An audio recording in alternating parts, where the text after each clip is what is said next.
তো আজকেও বরাবরের মতন কিছু টিপস অ্যান্ড ট্রিক্স নিয়ে আসলাম। আজকে টিপস অ্যান্ড ট্রিক্সের মধ্যে দেখাবো কি করে আমরা ফোল্ডার কাস্টম আইকনের মাধ্যমে চেঞ্জ করতে পারি। তো সেক্ষেত্রে আমরা ঠিক যে কোনো একটি ফোল্ডারে প্রেস করব, ফোল্ডারটির প্রপার্টিসে যাব, কাস্টমাইজে প্রেস করব, চেঞ্জ আইকনে প্রেস করব এবং এখানের থেকে বিভিন্ন ধরনের আইকন থেকে যে কোনো একটি সিলেক্ট করে নিব। দেন ওকেতে প্রেস করব, দেন অ্যাপ্লাই এবং ওকেতে প্রেস করব। এর পরবর্তীতে আমরা যখন রিফ্রেশ করব তখন দেখতে পাবো আমাদের এই ফোল্ডারটি অটোমেটিক্যালি চেঞ্জ হয়ে গিয়েছে।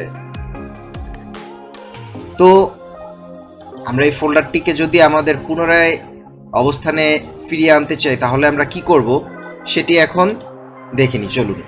ঠিক একই প্রক্রিয়া আমরা অবলম্বন করব। আমরা প্রথমত প্রেস করব এবং দেন প্রপার্টিসে যাব, কাস্টমাইজে যাব, চেঞ্জ আইকনে প্রেস করব এবং এখানের থেকে রিস্টোর ডিফল্টসে প্রেস করব, দেন অ্যাপ্লাই করব, দেন ওকে করব। দেন দেখা যাবে আইকনটি পূর্বের অবস্থানে চলে এসেছে। আবার এই আইকনটিকে যদি আমরা অন্য কোনোভাবেও চেঞ্জ করতে চাই তাহলেও আমরা ঠিক প্রপার্টিসে যাব, কাস্টমাইজে যাব, চেঞ্জ আইকনে প্রেস করব, দেন এখানের দিকের থেকে যে কোনো একটি আইকনে আমরা প্রেস করব, দেন ওকে করব, অ্যাপ্লাই করব, ওকে করব।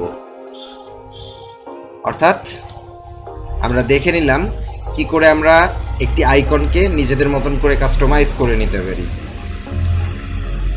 ধন্যবাদ আপনাদেরকে।